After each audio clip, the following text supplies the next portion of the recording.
Welcome back, guys. This is the Mad Maker Show.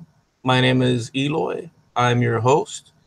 Tuesday, we have another show, and we'll be interviewing Keith Décent in a couple of moments here. I just want to mention a couple of things. If you have questions, if you don't know about Keith, if you do want to ask questions, Doc's going to be in the co-host seat this evening because JP is on vacation. So a couple of things I want to mention. I've been messing with the idea of, because this show is all about, and I was mentioning this to Keith just before the show, us creating our world and sort of stamping it out as we go. There's all these different people with so many different talents and stories to tell, and obviously the Mad Maker Show, I've kind of hinted at that very obviously each episode. I want us to be, as far as our ability to be sort of amongst each other, remembered and connected, and those stories told, and all that good stuff, right? So that's the intent of the show, to have all these memories of all these people during our lifetime that are incredible people with different disciplines and different ideas and stuff, but for us to have something that's canonized, at least in this end of the internet, this little small nook. So that's kind of the idea. So anyways, and you guys all know that. That's actually the deal, right? That's what we're doing. So I started messing around with baseball card trading cards. And so I just like Doc, he can speak for himself, but just like Doc, I like the vintage. And actually, thinking about it, just like our guest for today, because if you look at his work, and we'll talk about that, we got a lot to ask and questions, but the dude that we're about to interview there's a lot of uniqueness going on an art level, thinking outside the box, grabbing things. So I like vintage stuff. Doc, do you agree that you like vintagey sort of vibes? Could I say no with my 1979 Pirates hat on? Is that a move I get away with? Let's focus here. Yeah, no, this whole show is old school, like high striped socks right here. So all three of us, I'm good to go. You just saw that right there. So keeping up with that theme, so I started doing art for the first 10 episodes of the Mad Maker Show. If you're on Facebook and in the groups, or following me on my Escajado Woodworking Facebook thing page, you would have seen so I went retro, right? With, how the old baseball cards had like some of them had circles on them, and it's all faded and stuff. So I've been doing the art. We're gonna have the stats on the back. We're gonna make packs, but we can't go crazy because it's not like we're like rich and stuff. So what we do is we're gonna do. I think this is the idea, but I want to share it with you guys because we've been pondering with Harneal Media, or as others know him, Steve Harneal. We've been pondering and stuff, and we're gonna be doing packs of 10, including the host, or extra the host, so maybe 12 packs. Bottom price as much as we can do it. Nice art for each one and commemorative, and we'll do them that way, and we'll put them out. So those are ideas that we're messing with. Harju, what is up with you, dude? Thank you so much for the super chat, dude. I appreciate it. Maybe you could link Harju's site so that folks can check out his awesome site. We interviewed Harju a couple of can I not to do our housekeeping live on the air, but I don't think I can do that. I'm not a moderator. I can't throw up. I never gave you moderator powers. No. So you're like a co-host, but not okay. So I'm a contractor. I'm a contractor, man. Let's call it what it is.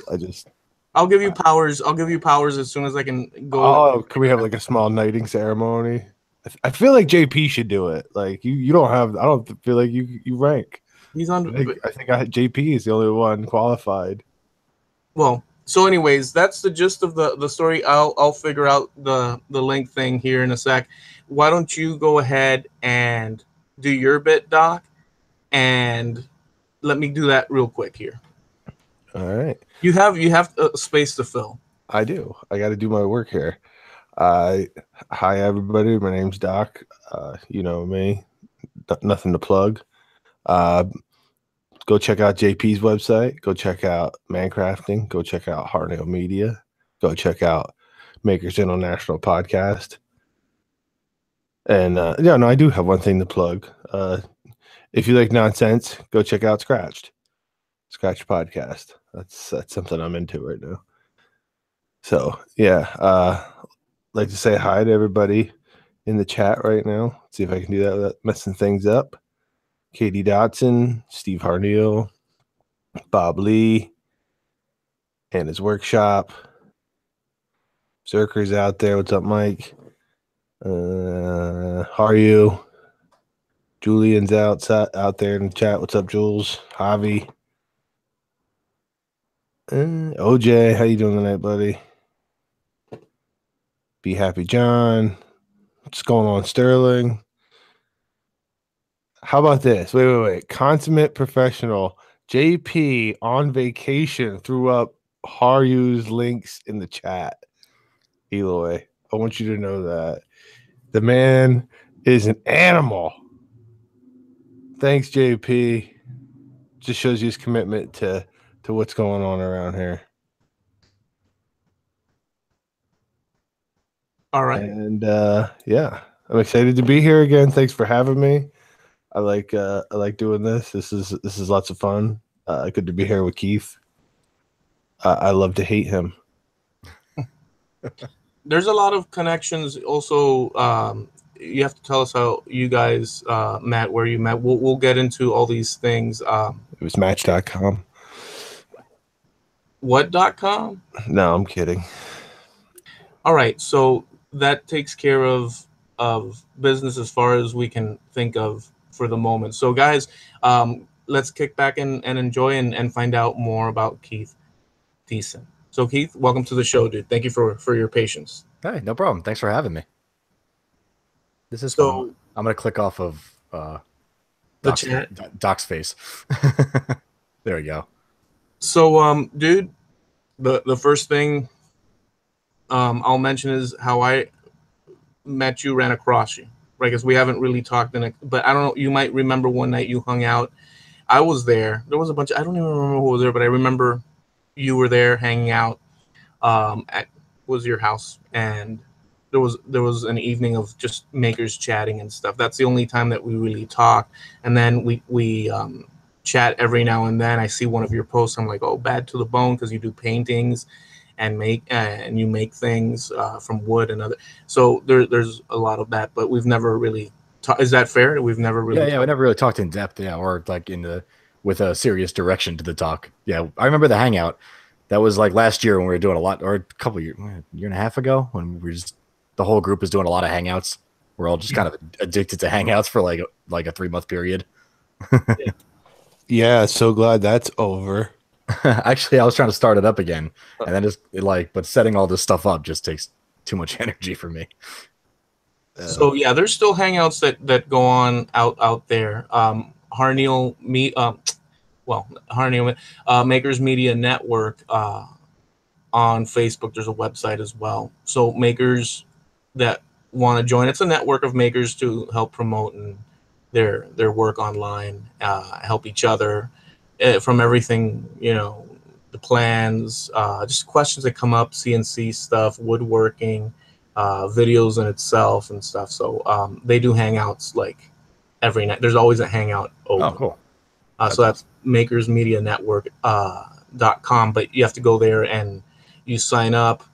You get approved or disapproved. I mean, it depends. You have to have some sort of social media and some sort of intent to want to help, be helped and help others and stuff. So there's a whole thing. But anyways, with that said, so where are you from? Where you're at? Give us a little bit of that. Sure, yeah. I'm born and raised in New York, right outside the city. In a city called Yonkers that not many people know about it. Some people do. but it's a kind of a weird place. It's good and bad all at the same time. And I just started making stuff way back when. Well, I've always been creative. I've been doing paintings and drawings my whole life. I've never been able to stifle that. No one else has ever been able to stifle that, more importantly.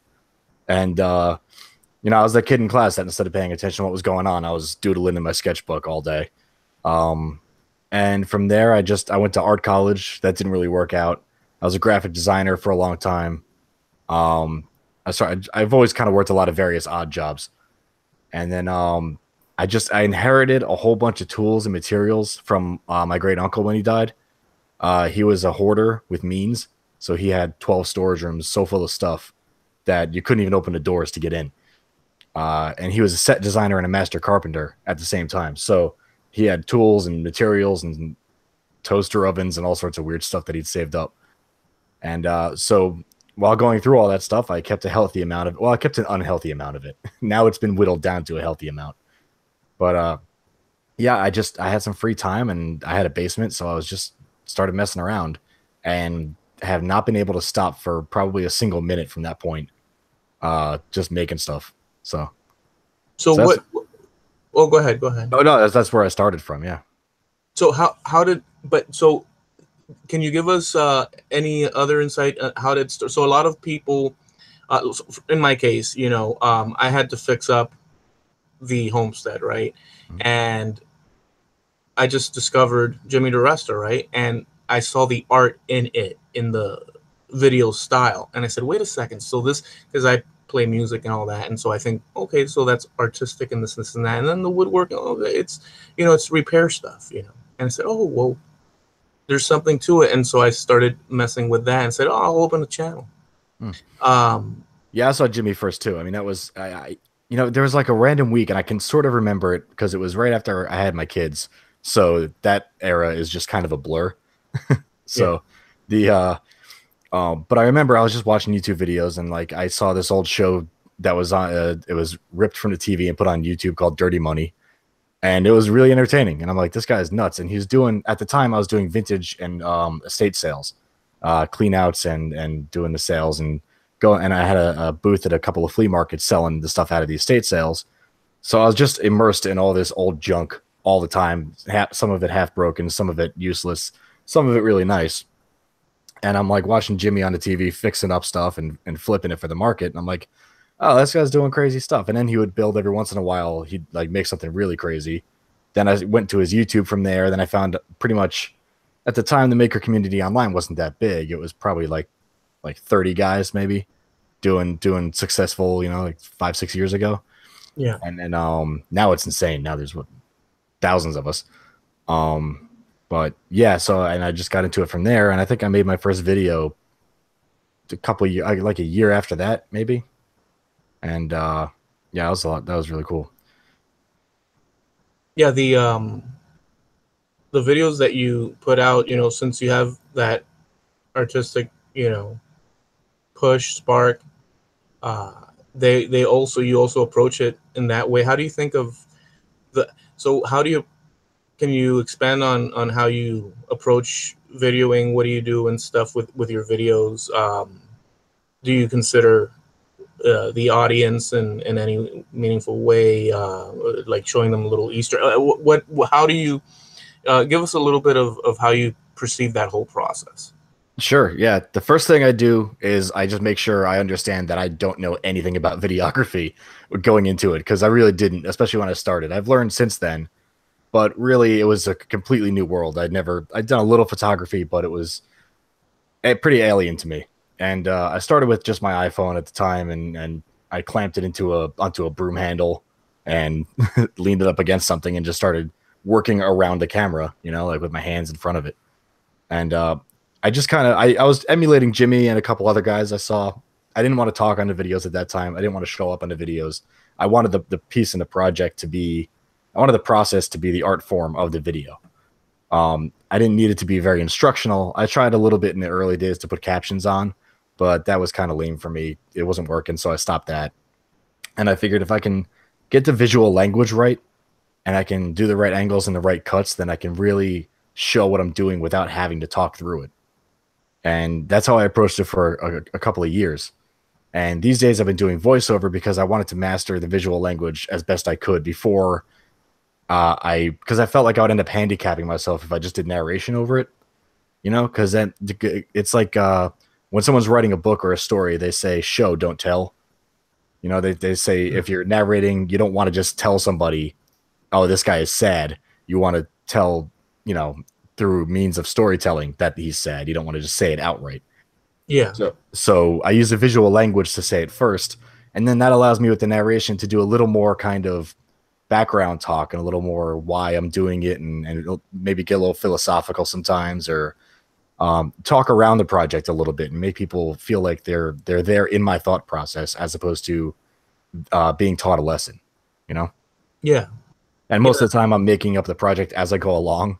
And so it's, you know, are you haphazard with your projects? Because sometimes what, you know, some of the pieces, it looks like, so the cool thing, what I like is that, right? I mean, I like well thought out stuff and like, okay, we're going to spend a million years and stuff. Fine. You know, but I love the, I always say the grunge of it, you know, although I hate the grunge era, but I like the dirtiness of grabbing things. Okay, this my cat has joined me. I have to move her. Well, welcome, Kitty. Yeah, she doesn't want to go. Okay, go away. You sat on my lap for 3 hours today. You think she had enough? And you too, right? Yeah, right. So how about that? Do you do that a lot with your project? You say, okay, you know what? We're gonna create grab this and this and that. I mean, and you're doing it instinctually as you go. Is that a thing? Yeah, I try to plan out. Correct me. Like, no. Sometimes it is, sometimes it's not. But it's a very good combination of me trying to design a project in my head, allowing myself to be able to freeform it as I go. I don't think very deeply about what type of joinery unless it's going to be a specific problem where I need to solve. I know it's going to be very important that I solve that ahead of time. Stuff like finishing sometimes and certain aspects of where things go measurement wise and proportion wise. I just kind of do that on the fly. I just made a table and my original plan had very thick tapered legs on it. And as I was going, I thought it needed to be a little more elegant because I had a thinner top than I had planned and thinned out the legs a little bit as I went, and it worked out really well. So I'm not one to make plans and stick to them. I just like to give myself a pretty good idea of what I'm doing ahead of time. And for me, making started out as a way to bring designs to life, really. So I really love designing things, whether it's a painting or a drawing or a website or a video even, or a table or anything like that.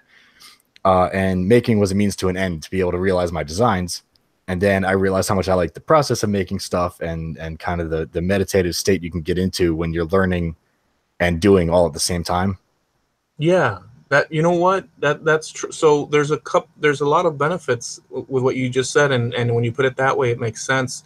There is a benefit when you're actually, well, when you imagine a thing, oh, I want to do this. That's an exciting little sort of jolt of, you know, adrenaline and excitement.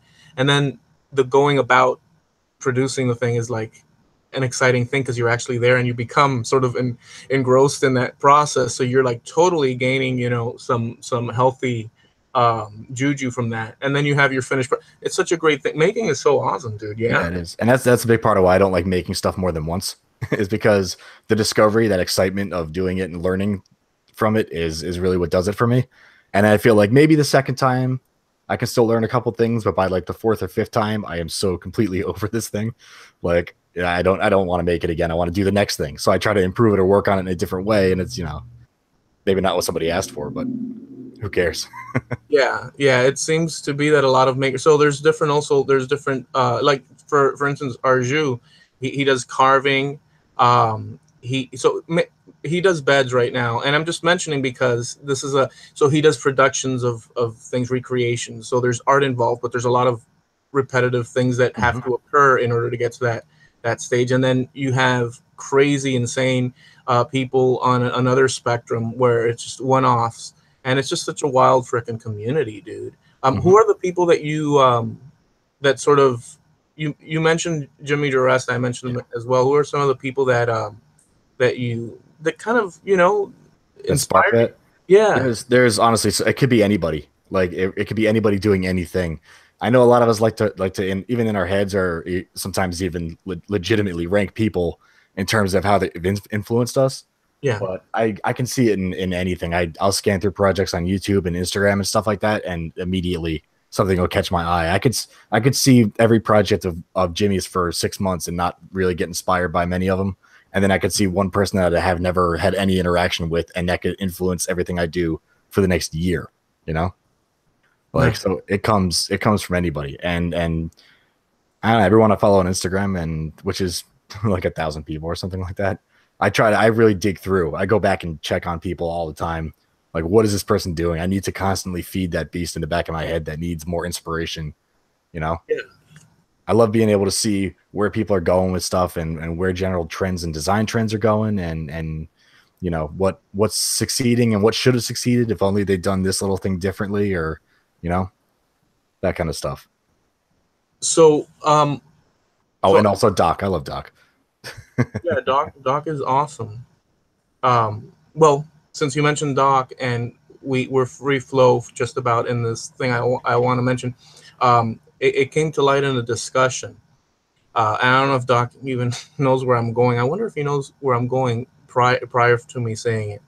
Do you know where I'm going, Doc? You can't, because I haven't even said one clue.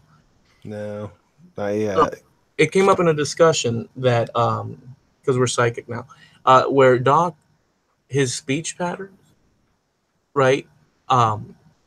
There's a lot of grabbing from the past cultural moments. It could be movies, it could be, you know, some sort of historical fact, a connection, this and that. And within the structure of a conversation, of a normal conversation, he'll be saying something and you're following it, and then he'll throw in something like haberdashery, boom, or some sort of quote from a thing. And at the moment, it's coming at you so fast that you have to accept it. And then it takes time for you to come around the mountain and sort of say, oh, I see. Oh, so it meant that. And for the first time, I've been able to have insight on that. And I think it's a cool thing because it's a creative thing. Some people will think he's freaking crazy and insane, and they're probably right. Yeah, some people are right. Well, so the cool thing is that we have that podcast scratched, and I can re-listen. What's that? That's a true statement. And I can listen again, and I start to realize that, you know, oh, so that's what he meant. So that's a cool thing with the scratch. You'd have to hear the insanity. I don't recommend listening to the. I've listened to the podcast. I like it. It was fun. I recommend not listening. It's freaking insane. But if you're gonna do it, I mean, I can't stop you. But I love banter. So, you know, there you go. That's exactly what we're doing. If you like non-witty banter, witless banter. Yeah. So before, because I wanted to go back briefly, but I don't want to because I don't know what's going on in the chat. So I'm going to ask you if you can go a little bit more in detail, brothers, sisters, any cool happenings when you were young, just because we want to get that, a little bit of that. We're doing Quentin Tarantino a little bit because we're going back. Mm-hmm. We want to get to your projects and the art going forward, but I want to get to the questions out there if there are questions, or see what's going on out there. But I do want to first, after Doc's bit here, go back a little bit, just anecdotes from growing up, an incident, you know, riding bike down a freaking well, I don't know, whatever. So we'll see if there's something about that, but we'll give it over to Doc here. All right, I've got a couple questions from the chat. Let me pull them up right quick. Lay them on me. All right, first question is from Sterling Davis. Hello to Sterling. Hey, buddy. All right. It says, what happened to change your push to produce more than before? You're blowing up. Congrats on the growth. Oh, cool. You know, I just got really sick of client work and I figured, I don't know, I really just enjoy doing it. I'm having such a fun time, and the community is so good. And you really can't underestimate the impact of positive feedback from a community. You know, it's nice to have your ego fed, especially when you're a creative type. I'll be honest about that. But also, I same thing. I love learning from people, and I feel like I've got some valid ideas, and I feel like I can help shift the direction of the conversation in a community in positive ways. So I just try to get that out there as much as I can. And you don't get a signal back if you don't send a signal out. So, and the more you do, the more you get back. Very good. Very cool. Very cool. The second question is from Matt Haas. Hey, Matt. Yeah. He says, how's the podcast going? And he says he really enjoys it. Thanks. It's going killer, man. I've gotten so many requests to beef it up and do more. But right now I'm trying to take the baby steps with it and keep it under control. Because I don't want to burn out, Yeah, you don't want to know what the first thing I thought of when I heard it was? What? I was like, he is screwed. I was like, he built an awesome monster. Yeah, I just saw you in my head in like old school, like a library with like books all over. Stacked all I was like, it's Keith, so he has books. He does it with books. So. Well, I have books, but honestly, the internet is the only reason I can do this is because I can keep 40 tabs open on my browser and go back to the research whenever I got some downtime, which is not often. If anybody doesn't know, my podcast is called From the Ground Up, and I tried to make something very different from other podcasts.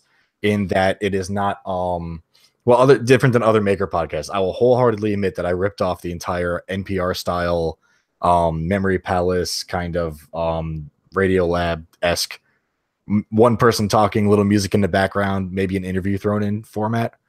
But what I like to do with this podcast is it's a history and a story around the things as opposed to the people. I think we get enough of us in terms of audio content, and there's enough people talking a lot of the times, and it's all done very fantastically well, and I didn't want to try to compete with it because I didn't think I could add anything to that conversation. But in the vein of loving to learn stuff, I figured that I could probably tell a few people stuff they didn't know, even about the stuff that's in their hands currently, and so the first episode's about pallet wood, and I interviewed Paul Jackman. The second episode is the history of the spirit level, which is actually way more interesting than I thought it was going to be going into it, and it worked out. Third episode was that was fun. That was about pigments that were killing people possibly, and mummies that were ground up and made into paint. And the last one was about a very special guitar build, and I had Tim Sway on for that one. That was fun.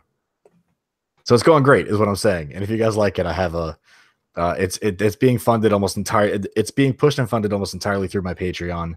Because that's the only reason I have a Patreon, is to give specifically this great thing to everyone as best I can. So it's directly proportional to the amount of investment, so I can not be a victim of my own success in that way.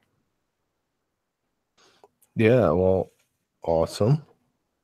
I wanted to talk to you about. My question is, where did your obsession with rulers come from? That's the weird thing about an obsession, right? Like, who knows? Oh, I know. It's just I have things like that. First time I saw something, maybe. Yeah, I just love rulers, man. Like, it probably comes from yardsticks mostly, because like you can go to an estate sale or a yard sale or just an antique store and find a yardstick that has an advertisement for some crazy old business, that you've never heard of. And it's got the phone number on it, like, because there were business cards that you give out to people, even for like to people who would never use a yardstick for anything, like one of those weird things people had in their house, but like you never used it. Like, who was ever like, I'm going to pull out the yardstick and measure this thing, So, I mean, besides us crazy people, but so they were I really love the advertising, the colors that were on them. Like, I have one from Lowe's back when they were called the Lowe Brothers store or something like that. It was crazy, So that's what that, and from there, I just something about they all have their own art to them a little bit, but they're very, very restricted by the fact that they have to define measurements. So there's a lot at play there. I like that. I like juxtaposition. Yeah, I like the way that I like the names of the old businesses and oh, look, they only had a 4-digit phone number. Yeah, or like the first 2 digits are the first 2 letters of the city. That's always fun. Yeah, I agree. You get like a history lesson from a ruler. It's kind of crazy, Yeah. Very cool. Very cool. kick it back to Eloy, I think, at this time. Right on. Yeah. I'd also like to point out what I said I hated Keith before.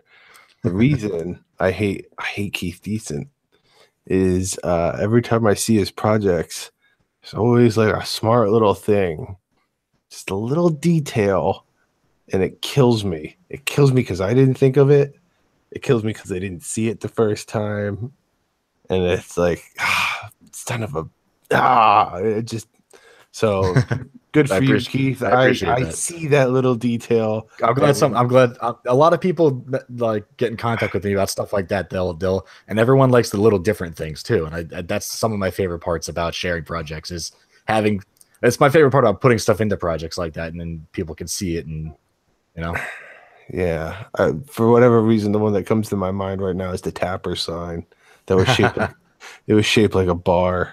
That was fun. Yeah, I made a light box. There's an old video game called Tapper where you serve beers to people. It was sponsored. It was I think it was pretty much made by Budweiser, and I made a light box out of the arcade marquee for my friend, and I used oak stair material with the railing to make it look like an old bar around the Tapper light. It was a lot of fun. I remember. Yeah, that was the day you decided you hate me. I think that was the first day. I think that was when I fell out of love and into hate. I was like, you know what, this guy, screw him a little bit. So. That's where we are. All right. Well, on that note, I was just looking at your Instagram because we want to share for the folks that don't know Keith Décent's work. We want to share the projects, and I was looking through I went down a lot. You go way back on Instagram. Yeah, I've been doing that for quite a few years now. Yeah. So there's a lot of good stuff all throughout, but I wanted to go way, way, way back, and then now I'm way, way down. But we'll start at one point, but we'll do that in a second here. I want to ask you about your sort of coming up, young Keith, running around. Was it rural? Was it city? Was it? It was suburban city, Yonkers. It's an old industrial town. I think I have this weird thing, like I can't live in a city that doesn't just end because it had to, like I can't do sprawl. Like if I'm driving out of a city and it just tapers off, it just bothers me because it seems like the guys who are building the place just like went for lunch and never came back. And Yonkers is literally on the border of the Bronx. It's got it's between two rivers, and it's got the rest of Westchester County above it. And like they stopped because they had to. They were just like, nope, can't build through New York City. It's bigger than us. Can't build into the Hudson River. Like it's just it. And all those cities tend to be these crumbling old industrial towns as well, like old factories, lots of rubble. And I don't know why I love it. I went from Yonkers to industrial Brooklyn to and now I live up in this city of Beacon, which is also the same. It's a little further up the Hudson River, and same thing, an old industry town that has all these factories that are falling down. Yeah, that my childhood was pretty typical. There wasn't a whole lot of crazy stuff going on. My family was a little nuts, like everybody's family. My mom was my art teacher for when I was growing up, which is funny because I actually taught her how to draw. So everyone used to ask me, "Oh, your mom's your art teacher. She teach you how to draw?" I was like, "No, I do her projects. She comes up with the ideas. She'd have me do the project, the demos, and then I would just screw around in class all the next day." So I already did it the night before. Yeah, so it's a natural. We're gonna get into that because I saw a lot of the I liked. You remember that I mentioned maybe your paintings, your art on there. I was stoked with that because I like that style. There's a style to it. Yeah. We'll get into that in a second. I do want to thank Be Happy John. Thank you so much, dude, for the support. I dropped the link there. Be Happy Woodworking and Honeybees, John from Georgia. If you haven't checked them out, go check them out. So yeah, dude, cool. I appreciate it. So we're gonna go and check out your Instagram. So what I'll do is what we'll do is I'll share the Instagram, and I know that you know this already because we talked about it prior, but for the folks out there, I'll show your Instagram because we're all in the same meeting.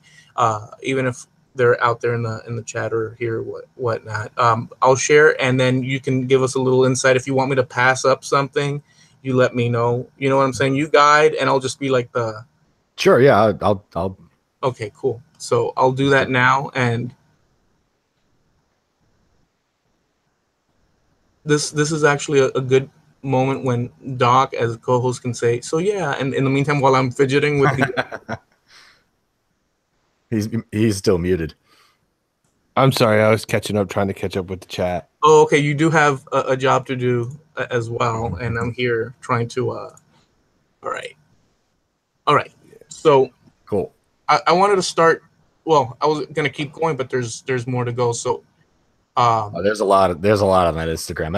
I've documented pretty much everything I've made on there. So I just want to start with the art for a second. Sure. This sort of.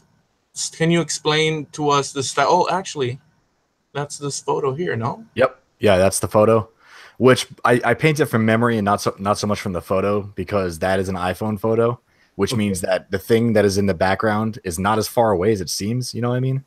Yeah. Like that factory in real life that's all the way in the back feels a lot closer. Mm-hmm. I just used the photo for a little bit of reference in terms of, if I forgot something.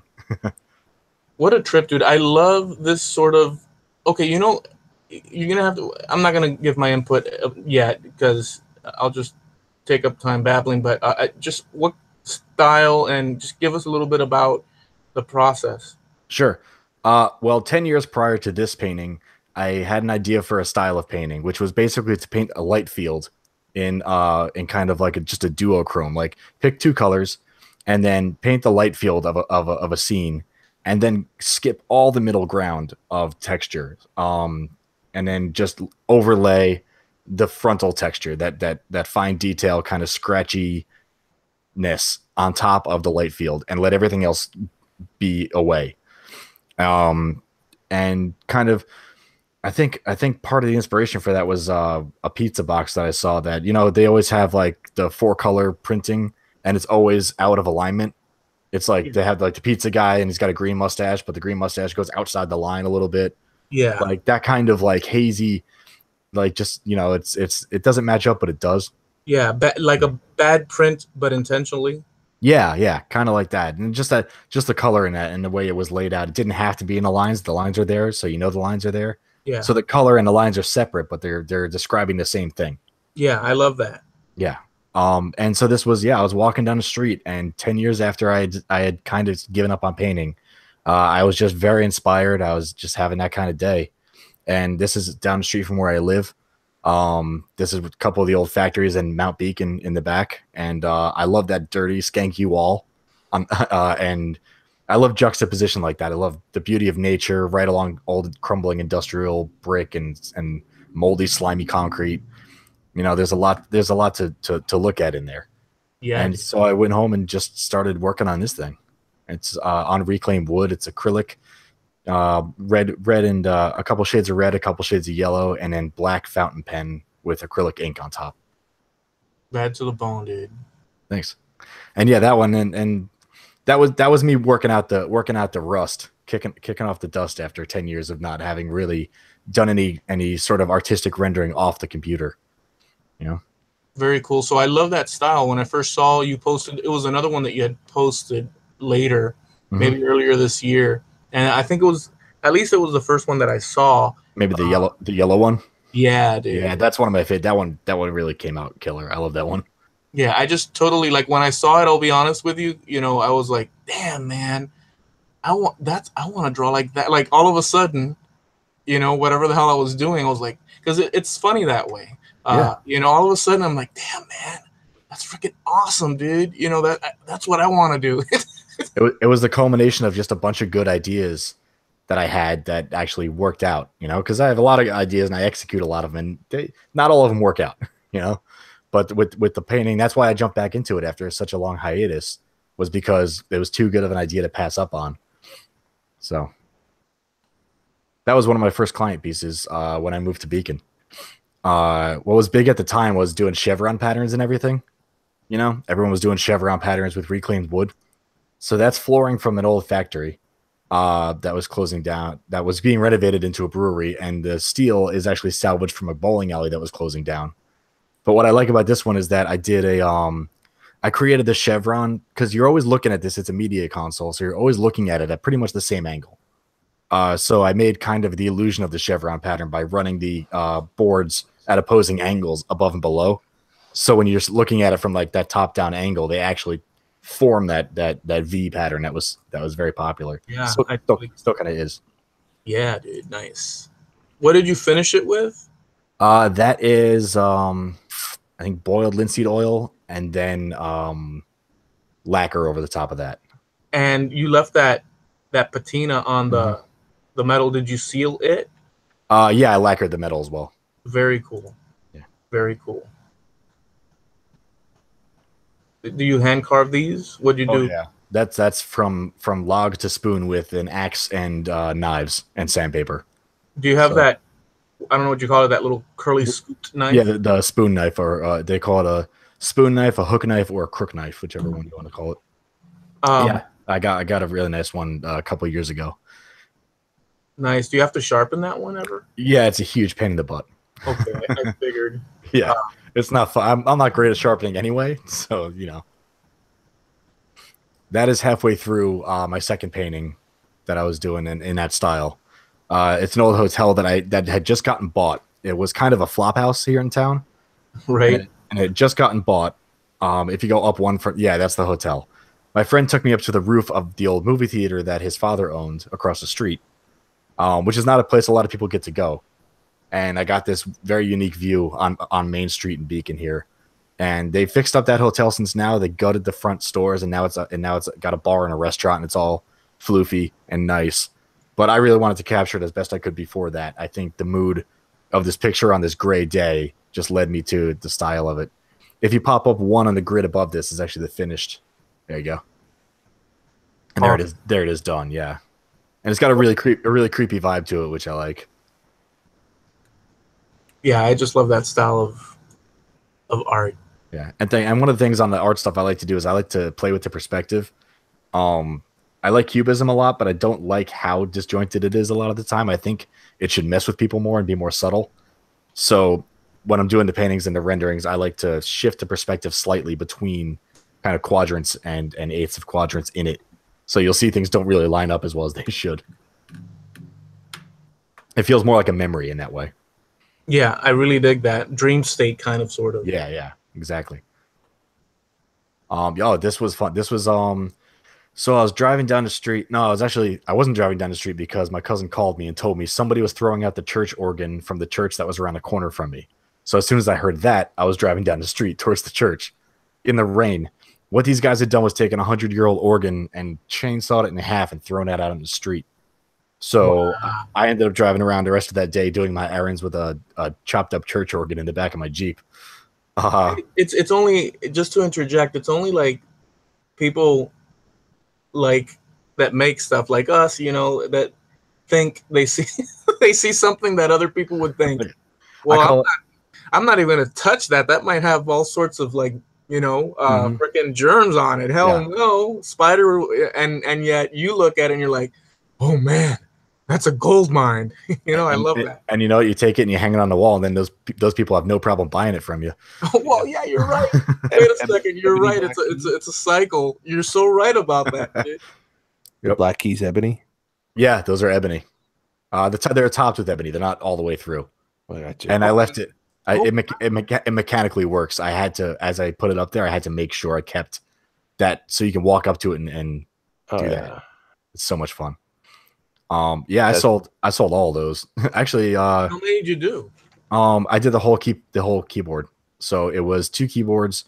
So there's probably about 10 of those out in the world. That is so cool, dude. Yeah, those are fun. And then Carlos from Cactus Workshop was one of my first international orders. He had no problem paying the shipping to Spain for one of those. That was cool. I didn't even know what that thing was when I found it in the dumpster. It's just a green metal frame. Barrel cart. Yeah, it's a barrel cart. Yeah, I learned. Somebody told me as for tipping over and dumping out industrial 50-gallon drums. Yeah, 55-gallon drums. Yeah, so you don't have to pick it up. And that was the deck of an old Victorian house that someone posted online. It's like, hey, does anybody want this stuff? And yeah, I just kind of put them both together and made a fun little side table. That sold almost instantly out of the Nice. store. Yeah. Oh, here's your lathe. I've been getting into My- the lathe. That looks like an ancient lathe. What's going on there? It is old as heck. Jimmy gave me that actually. He had said something on his podcast about needing to give a bunch of stuff away because he needed to make room. And I just messaged him and I was like, I could use some stuff. Like, if you're giving it away, let me know when you're going to do it. And he was just like, how about you just come up and take it all? And I was like, all right, cool. So that was the first time I met him, and he gave me this 1930s lathe, which is the same one he started learning on, or something like that. He said he used to own exactly the same one. This was just a double, and it's in pretty close to working order. When I got it, it's just really heavy because those are that base is insane.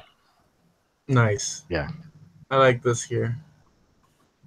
Oh yeah, that was adjustable legs from underneath a school desk, because the desks were so well made and so they weren't like cheap bent steel that you would just like throw away if it gets damaged. They made them right with the cast iron, so the kids would go to another grade and they just twist it and make it higher for them. You know, you could put it in any room and the little kids could have the same desk the big kids had. And then cedar beam on top of them. It was a really simple build, but it turned out really well. Yeah, but that's the thing, dude. I love that. And your YouTube is Keith Décent, yeah? Yeah. So that's your channel, Keith Décent. So you guys can check him out. Subscribe to Keith. This is during an era of stuff I wish I had filmed. I was just so busy because I just opened a store with a bunch of other people, which are some of these pictures you're seeing. Yeah. And I just didn't get to film almost any of this stuff. And I'm gonna go back and recreate some of it if I can. But right around now is when I became cognizant of what Keith was up to. If you go down real quick, the right side, that console on the right side, yeah, that guy. That's one of my favorite pieces I ever had in the store because it's a really simple idea and I built it in about 3 hours. But that was one of the beginning stages of me trying to merge reclaimed and modern furniture types. I really like the idea of having the texture and the history and that grit of all the reclaimed and rusty and salvage materials, but with a very simple form factor that modern furniture has and minimalist furniture kind of portrays. Yep, totally, dude. And the legs on that are my favorite part because no one ever realizes I hand bent those steel bars, but they're a little springy. And if you look right at where the top one meets right there, it doesn't actually attach. There's a kind of a V right there, which makes the whole thing a spring. So the piece actually self levels on that springy part. That's nice. If that makes any sense. Yeah, it was one of those weird ideas I had and it worked. Yeah, and you know what I like? Okay, so here for all of us, what I like is, so, you know, it's kind of a bold thing. So look, we're used to, and this is my thoughts anyhow, we're used to like all these things from like the box stores and, you know, Wally World, you know, all these things. And it's a bold move to go and just say, okay, I'm grabbing these pieces, I'm going to frickin' bend some bars, and then we're going to do it, and then boom. And then when it all comes together, you've created a thing. I mean, it's such a great, that's what I love about making. Love it. Yeah, me too. That was fun. That was just an old mechanics creeper I got at the flea market, and somebody left a stool out in the trash. It wasn't a particularly well-made stool, but it was solid. So I cut the stool in half and put it under the creeper and added a few little details on the bottom shelf. And you'll see in a couple, if you go up a couple with some paint, it became a nice little writing desk. Yeah, that's awesome, dude. Yeah. Or sofa table or what. The customers tend to tell me what it is after they buy it, you know, because I'll call something a bench and it'll be like, oh, that's a great coffee table. I'm like, oh, okay. It's cool how you did this this bottom layer. You attached it underneath. Underneath, yeah, so you wouldn't really see it. Yeah. Yeah. That's cool, dude. Is this a Gagne? Or yep. No? Yeah, that's Dave Gagne. I won that from an Instagram drawing or something. I don't know. I think it might have been rigged, but I'm okay with that.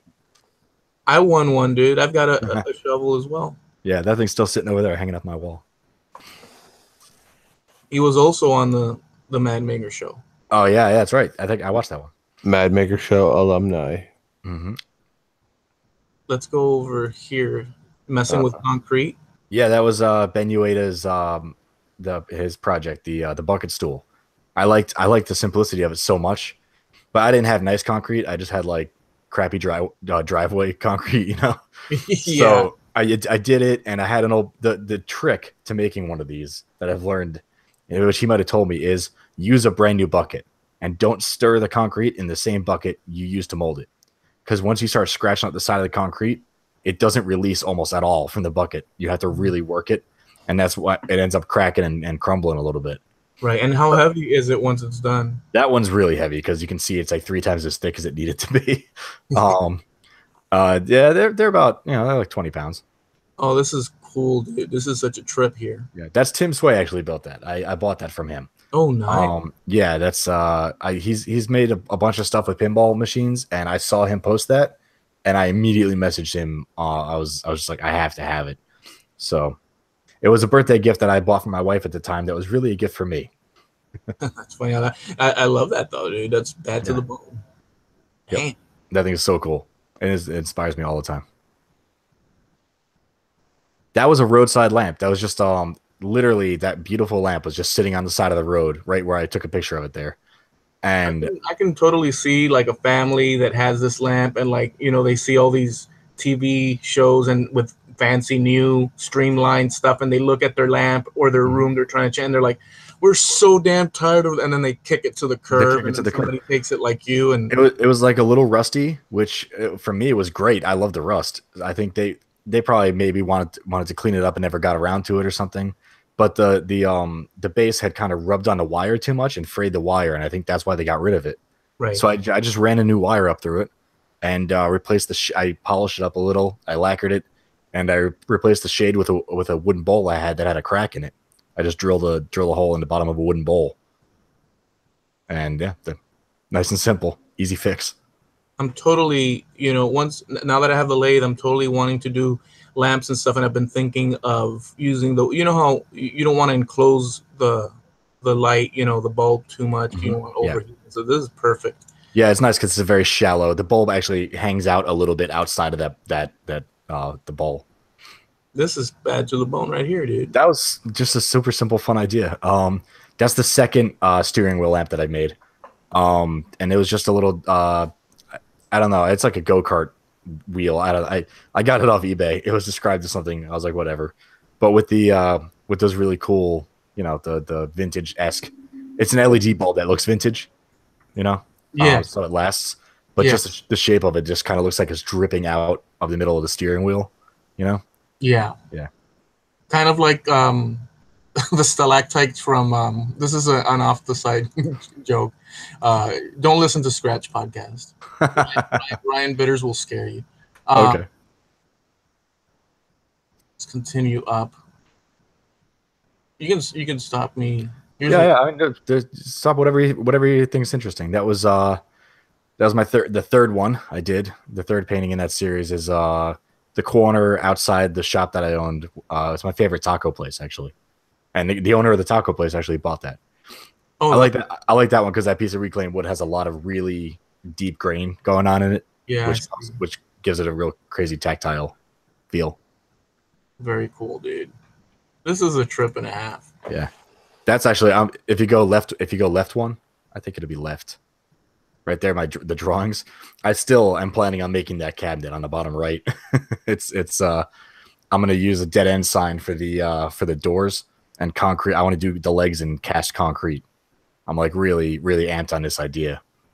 Nice. Yeah. And then the assembly, the cabinet you just clicked on, that's a favorite of a lot of people too. The Coca-Cola crate cabinet. Yeah. With my obvious ruler obsession. Yeah, I hate you for that one too. Yeah, that was a lot of it. It was a quick build. I like building those cabinets. I do it every once in a while to kind of reset my brain a little bit. That's the steering wheel like that. The first one I made. I got at the flea market, I got that steering wheel for about $10. And I had the lamp orb, and it just made sense to me. And it looks, I love it. I thought I'd be able to find more steering wheels like that to keep doing it, and they're really not easy to find for like under $100. Yeah, those are great pieces, dude. I love that when you mix media, I guess you could call it. Mm-hmm. Oh, there's that knife. Yeah, that was when I was teaching the spoon carving class. Which, if you're going to teach a spoon carving class, don't get the knives that are sharp on both sides. Just make people commit to either being left or right-handed when they show up, because everyone cut themselves on those knives. Oh, wow. Yeah, it's okay. They signed a waiver. Oh, that's cool. Let me see what's going on here. Those are the... there it is. Look, right there. Yeah, there's the tapper light. That looks like a bar.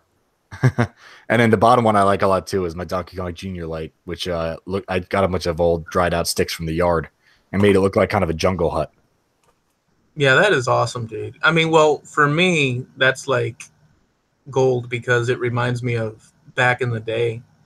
Mm-hmm. Yeah, I kind of like the 80s retro, and then taking that and building it into kind of a themed thing, you know? Yeah, dude, totally. That's so cool. I have a whole bunch of those still. I should make some more. I keep meaning to. Do you have a shop on your website or on Etsy or? I have a store on my website which has a couple of things on it. I don't keep it updated with stuff I make simply because I hate shipping, and Right. I haven't really had much of a problem finding local buyers for things. Okay. Yeah. So, but now my store may not exist. The store here in town may not exist after they're raising the rent again. So, I might have to do a different avenue. Oh, here, go down a couple. That coffee table on the right side with the red carpet. Yeah. That was right as I got going on what I call the dead edge. I was getting so sick of people doing live edge stuff because it was like, okay, we get it, you know, it's live edge. So I was like, I have all these rotten boards that are splintered and broken off and have actually lived a full entire life, you know. And instead of they were just grown like that, they're dying like that. They were harvested and then used and abused. So that's the dead edge coffee table. And what I like about this piece a lot is that the efficiency of the design. The legs are exactly what you see. They're just those angled pieces. The bottom shelf lends the structure to the top and the rest of it all together. So there's no understructure underneath either of those surfaces. Just a mounting plate. Very cool. Yeah, so it could actually be flat pack and shipped really simply. And that's a matching console that I had made. So, yep. Oh, I don't know if you guys know who Hannibal Buress is. We're talking about this? One to the right. There you go. The comedian Hannibal Buress. Apparently, I got hired to make a floating bar for him in his apartment. And I jumped. I was like, okay, sure. And I never met the guy, but he really liked it. So that was good. I just want to brag that I built something for a celebrity. So did you anchor it? Oh, yeah, that thing is anchored. Yeah. Concrete, obviously. Yeah. So we made custom brackets with a flat bar and 2 metal rods welded to them that come out of the brick. And we Tapcon those into the brick. And then also what I did was I cut a kerf almost to the front of the board, but not all the way through so you couldn't see it. Yeah. And then carved a little bit out underneath it, and we installed angle brackets, angle steel onto the sides, onto the drywall sides. So it all just slid back on like a track. It worked out really well. And the mirror behind it, obviously it's not flush. Yeah, there's a cutout. Yeah. One thing I regret is that I forgot to finish the inside of the cutout for the mirror. So when you look down, you can actually see the unfinished wood with some drips of finish in the mirror's reflection if you look at the right angle. That's funny. Yeah, and that's something you notice when you install it, and it's all installed, and it's like, nope, not going to do that again. That's the yellow painting. That's one of my favorite ones. Yeah. That one just, yeah. It's a parking lot and an old coal silo for the railroad and a couple of buildings. But I think a lot of times I get fascinated on a scene when you have what do you call it going through as well, the wires. That's just such an ingrained part of like an urban atmosphere to me that like I love those things. They really just add, like when you think about them and how they run through the city and how they run all down every street and all that kind of stuff, and they create their own symmetry throughout the whole place, you know? Yeah, that totally makes the picture super interesting apart from everything else. I mean, just in the sky is broken up and all that. Mm-hmm. All right, dude. So this is Keith's Instagram. This is his latest post here. Yep, that's a table that I built 2 years ago. and it sat in a store forever because it's funny. I actually had this exact client in mind. I never met him, obviously. He walked into the store and bought it. But I knew that out there were people who had modern furniture that was set low, and they wanted a coffee table that was out of the way. So it's only 10 inches tall. It's great to put your feet on, great to put a drink on. If you're not going to be eating off of it or doing any work on it, it's out of the way. It's nice. It's not knee high. You're not walking around it as much, you know? And this guy, he came in and bought it after 2 years of people telling me it was too wide or it was too low. This guy's like, it's perfect. And I was so happy that I was right. All right, let's come back. Where am I? Stop. Whoa. I'm trying to figure out how to stop sharing here. Did I? You're good. There we go. There we are. Welcome back. Awesome, dude. All right, so Doc, take over here for a second. Tell us what's up in the chat. Any questions from you? I'll be right. Give me 1 second. I gotta pee, dude. Yeah, go ahead. We will now pause for station identification. All right. So I didn't see any other questions come through in the chat, but I'll take over there. How's the yard? What's going on? What you got? Anything? You got any cool pieces ready to go? And any cool junk? Any cool? Oh, just sitting around in the storage and whatnot. Yeah. I have these big old. I still have them. I think you saw when you came. Doc visited my house for what we call Camp Decent, when we did New York Maker Fair. Yeah. We all barbecued and hung out with the bonfire. And you saw the big cast iron green tool leg that I had. It was like the 70-pound. Yeah, I still really want to build a couch out of that. I'm still planning it. Yeah, you should totally do that. Yeah. I have a million things, honestly. I have a turntable, like an old school radio. I'm going to turn it into a bathroom vanity, but I'm going to make the sink out of a vinyl record. So I'm going to make a vinyl record bowl and then fiberglass it and put a drain in it, and then have the turntable arm, the needle, be the faucet, and the volume knobs are going to be the hot and cold knobs. That sounds like right up your alley and very tedious. I just gotta learn how to do plumbing. You know, I just have to learn how to do all that stuff. Yeah, I've already done the hard part, which was thinking it up. All I have to do is make it happen. Yeah, right. I just have to fail about 5 billion times in a row and then get it all on video. Yeah. It's an excellent idea. Yeah, I look forward to seeing it. If nothing else, it'll get me a good laugh when I turn it on. You know. Yeah. So how much of what you do is not project driven, material driven? Is it something like I want to build this, I need to go out and find some? It's about half. Half of it is I look at something and I know exactly what I want to do with it. I guess a lot of times it also matters how complete something comes in. You know, okay. I'm not much to bang something. Actually, I just did it, so I can't really say that. I turned the cabinet into a dining table, but I'm not usually much to bang something apart for pieces. I like to keep it and then Frankenstein it into something. Or if I had the materials, which come in a lot too, then I build them into an entirely new design on their own. So I got you said flea market. You do a lot of garbage hawking, or do you just wait for phone calls at this point? Do you go out?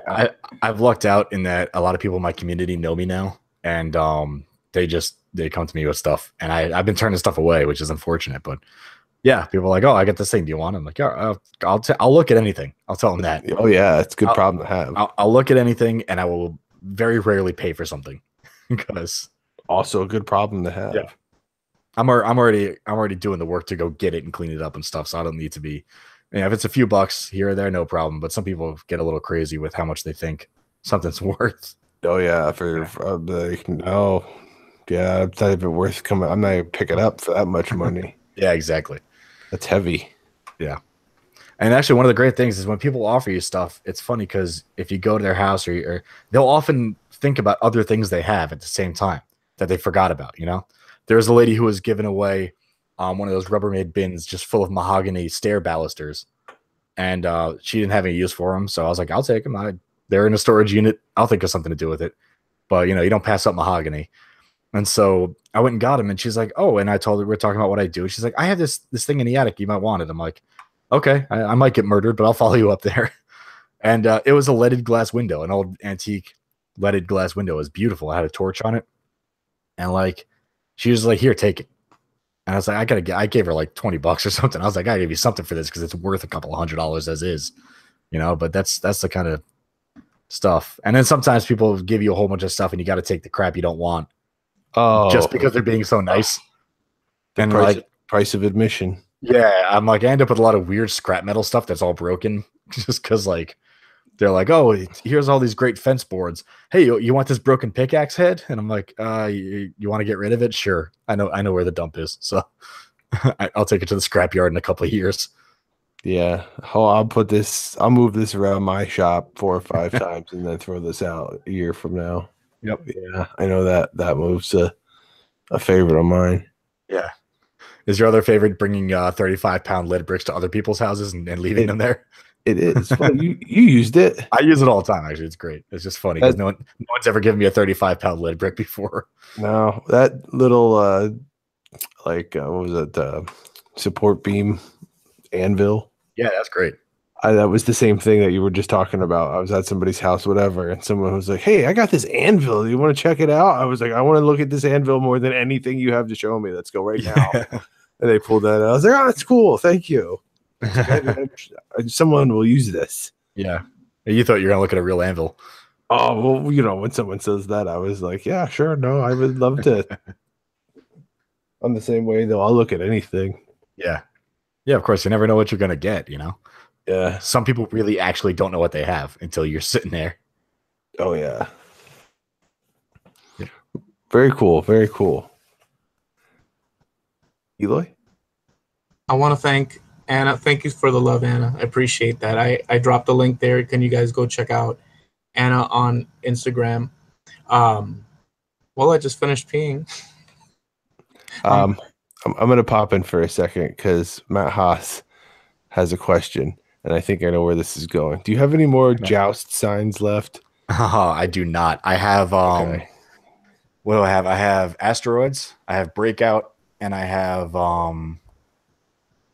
something else I can't remember right now. I have one for a game called Warp, which I've never played and I know nothing about, but the company name was funny to me, and the game, it's just a cool looking little thing. It's a cool logo, so I took it. Yeah. Well, Yep. yeah, you should buy them all if you see them. Yeah, they're one of those things that's either really cheap or really expensive. So Right. Yeah. Either it's someone's getting rid of them or, oh, look what I found. yeah, or the new old stock, and they have the sticky paper on them still, but it's been on there for like 70 years. So like you can't get it off. Yeah. It takes for. And the worst part is you're trying to get it off, and you're like, okay, there's silkscreen on this that I cannot damage, but I have to get this paper off. So I can't use heat, and I can't scrub it. And you just like sit there with like a wet paper towel and slowly, over the course of weeks, take it off. That's reclaiming for you. That's salvage and upcycling for you. Prep work all day. Yeah. Trying to get something that's not so square to be pretend it's square for just a little bit of time. Mm-hmm. That and pulling nails. All right, so I want to ask, so how do you see so I always mention how I see the maker community and stuff, and just how I see it. So to me, it's like a thing where a moment in time, which is us connected at whatever level, sort of like when you watch that road show, you know what I'm saying, on PBS, The Antiques Roadshow. the Antiques Roadshow, and then you see these really old people come in, and when I was a young little girl, my granddaddy passed on this, memorial with the plaque and this and that, and I just want to know how much. And then, ma'am, this is worth nothing. Or, ma'am, this is worth like $1 gazillion. Do you want to insure it? Oh my goodness. And so I see this community. Really, I do. I mean, I'm saying how I see it. All of us in the different, interests that we have, but with that glue, 100 years from now or whatever, people will actually look and see all these connections, because there's this where we actually talk and get into subjects and make connections and friendships. Mm-hmm. Which it's not to take away from, like, let's say gaming, but what, maybe I'm being biased, or I'm being biased, but it's like choo choo choo choo choo. Oh, did you see the latest pops out? Choo choo choo. And it's like that's their glue. Now that's unfair, but yet we have a little bit of that, like we just the joust, the signs, but it's in a cultural. I don't know. It's a very intricate spider's web. So I see us like, somebody will dig out like Keith Décent frickin' sign. Why? This is from 2017, way back then. Let's take this one to the Antique Space Road show, And so I see us like that. So anyways, with that said, how do you see this whole thing? This do you see it as a what? How do you see it? It's a complicated beast, just like anything that is a conglomeration of people. I think I'm an art history guy, and I study movements of design, so I see it in that way, where it's through the same thing, like how the scope of a historian, how would somebody look at this going back when it's all said and done. And it's really interesting to think that way, because it's like, yeah, how did we connect? Who made what? Who did what first? Where did these things come from? Because even within the maker community, there's no distinct style happening. So the thing that unites us is the internet and our communication and our connections to each other. Like you said, it's like a big web. And that's going to be the hallmark of the movement that we're a part of right now, is going to be not what we're making and not the style or what we're doing or even what we're using. It's going to be learning from each other, connecting to each other, the inspiration and the building off of each other, and this interaction that we all have. That's going to be the remarkable. That's what we're innovating right now, in more ways than I think people realize, because it's fun too. Like, we're all talking to each other. You don't get this, guys 30 years ago had to send each other correspondence or learn everything from PBS, Yeah. And now we have such an onslaught of information from people who are doing exactly what we're doing. It's not like there's a central force telling us this is how you do things. It's incredibly egalitarian. You can get just as impressive of work from somebody you've never heard of who's doing their first video as you can from say Bob Claggett or Jimmy DiResta or somebody who's been around for a while. I would hesitate to say a long time, because this is still really, really new. And been around for a while, has developed a huge following, and is very influential. Somebody can come out of left field and wow you and make something that's just as important, because, like I said, it's not even as much about the craft. It's about influencing each other and talking, communicating. Yep. I couldn't agree more. What do you think, Doc? I agree as well. I think that's very well said. It is nice to think that you can get with like-minded people that easy. I also think it keeps people from getting discouraged within making, to be like, you can just talk about anything with anybody. Oh no, don't do it that way, or people have tricks, or I've tried that. Hey, do you use this for that? Just to have that knowledge base is huge. Mm-hmm.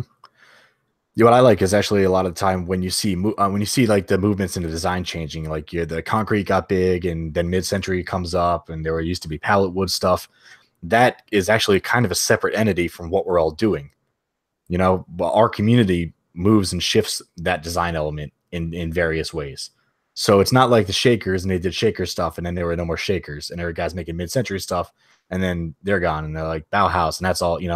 Now, like, we're transcending the actual design movements that are happening, and they're happening much more rapidly now. Which for me is incredibly interesting to watch as it goes on.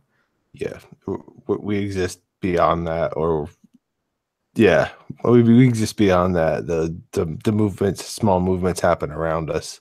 Yeah, at this point, instead of we're not inside of it. Mm-hmm. And like I said, it's as long as you're contributing in some way, you're at base just as important as everyone else in the community, because any contribution that you give could be what inspires any number of people and affects any number of people. That's actually that's a good jump off point for something I wanted to bring up. Anything that I've done on YouTube is Keith's fault. Keith was the one who called me out to make a video a long time ago. Well, not that long ago. Pretty long ago. I don't know if you can blame everything on me, but you know. No, I'm blaming it all on you. It's Keith's fault. Okay. All Keith's fault. But yeah, sorry. That was a lot of fun. So I appreciate that. Just maybe it was the kick in the slats to get me moving. But yeah. Yeah.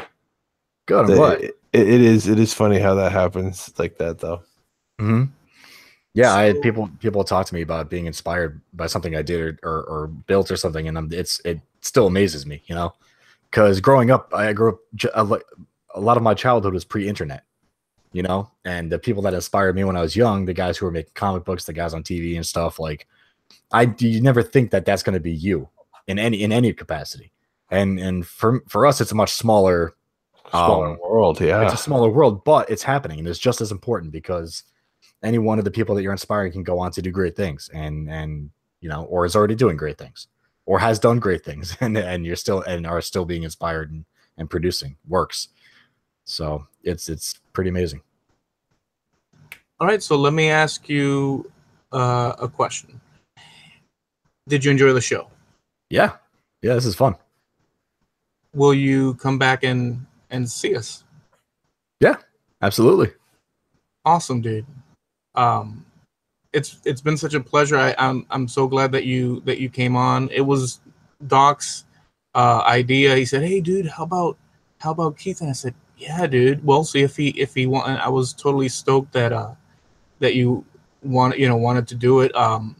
It's really our pleasure, dude, because you've given us a lot of cool insights and bits that we can refer to and look back, and especially for my Q&A post that I'm going to do after the fact. I'm a little bit backed up with it, but I appreciate it kindly, dude. You're awesome. Very inspiring. I know the folks out there feel the same way. And so are there any last, final thoughts? Maybe where would you like folks to go and visit you to keep up with what you're doing? If there's any sort of shout outs, Sure. Well, if you want to see anything I do, just keithdecent.com has links to everything. But I want people to check out the podcast. It's doing very well, and it blindsided me that it was doing well because it was just kind of a weird idea I had, and I wasn't sure if it was going to work. But I want people to check it out simply because I think they're actually really going to like it, and not for any other reason. So I want to interject half a second there. Last night I was on a hangout with Marsh Wildman, yeah. And he did mention your podcast, and he said, well, what's going on today? And I said, we're going to have Keith Décent on the show. We're going to interview him on the show. And he said, dude, you should do some research. You should check out. You'll find it really cool because he does some really unique stuff on his podcast. It's super interesting. And so he was mentioning that. I've yet to listen, but he did explain that there's sort of sound and sort of stuff occurring. Mm-hmm. Yeah, there's a little background music, and I use some ambient noises that are kind of. I try to pick some music that reflects the era and the location of what's going on because I do what I call time jumping a lot. In order to tell the story of an object, you have to kind of shift forward and backwards to explain where parts of it came from or why it exists where it is and who used it and what happened when. And so, like in one of the episodes, for the spirit level, I go from pre-Enlightenment France to all the way back to ancient Egypt, and then forward to ancient Rome, and then the Middle Ages, and then right back to, and this is all within 5 minutes of each other, and then back to the France where I was talking about the tool being used. And so it's hard to, you don't want to stop and say, okay, now I'm because it interrupts the story that you're telling. Right. So I use the music as a way to just audio cue a little bit to subtly tell people we're going on a little trip, So I linked your website, and I'm sure that you have a link to the podcast on your website. Yeah, there's on the website it says podcast right there under the logo, in the title bar, and you can subscribe through there to anything through any of your services. And then also I post the latest episode on that page with it's keithdecent.com/FTGU if you want to just go straight to it. I post the description and the episode, and also for each new episode I have further reading for the subject. So particularly helpful websites from my research that give a bit more depth of things I couldn't really cover during the podcast, because I try to keep it under 20 minutes. So it's a very quick, nice, digestible, easy thing to listen to that I don't have to spend 7 hours editing. I just realized looking, because I'm looking as you're saying to see the links, how I did it. Mm-hmm. And I didn't add Doc in the co-host bar. So I'm going to correct that, Doc. I have in the past done it every time. I think this is your third co-hosting job. This is third time in the JP chair. I'm gonna correct that. I'm sorry about that, Doc. It's quite all right. I'm saying it out loud just for the record, so that we it's fine. I hear the JP chair is weirdly moist. Always, and yeah, and the smell, but fragrant. Yeah, it is fragrant. It's like a nice cheese. We'll go with that. Yeah, little warmer than it should be too. Well, it's like a grilled cheese. You know. I'm going to tell you guys right now. JP is not here to defend himself. Yes, he is. He's watching. Listen to me right now. He's not here to defend himself, and that's just how I like it. So, it's perfect. So all right, dude. So thank you so much, Doc. Good night, ladies and gentlemen of the audience. It was a lovely time, as always. Everyone in the chat, thanks for participating. Dan the Maker Man showed up late there, so shout out to Dan the Maker Man. Also, also Mad Maker alumni. So yeah, it was lovely. I hope to do it again sometime when JP is on holiday, taking selfies of himself. Yeah, he's been popping up with a lot of, but like very stoic. He's very stoic, man. Well, but no, wait a second. Well, but he likes to go cool, but not, like lately, there's something has changed, because now there's a lot of stoic. Like, just, I think I think Bobby Duke got to him. Oh, dude, there is a little bit of that. There's a little Dukensian influence, if you will. No, because I'm surfing through, and then I see JP, but like, and there's grit and grain, and it's like, like what was that movie 300? Yep. And it's like he does conjure the thought of a mighty Spartan warrior. That's what I think when I saw JP. I thought, See, now I'm thinking about him in a loincloth and. Well, good. See, we want imagery. Yeah. Oh man. All right, so. Next week we're gonna wrap this up. Next week, we have who do we have? Oh yeah, we have Ray Pena from Ray Makes is gonna be on the show. Okay, nice. Yeah, and this guy, for you guys that don't, you probably all know, but he builds like freaking huge size things and works on machines that are just. You got to climb ladders and scaffoldings, and it's just incredible machinery. And so, and then there's eclectic, smaller. We're gonna investigate, see what's up with Ray. So it's gonna be awesome. You should check out his channel as well. I want to thank you guys for hanging with us. Have a great week. And yeah, so this was super fun. Great freaking Mad Maker show. Thank you. This is fun, and thank you for doing it. All right, dude. Yeah.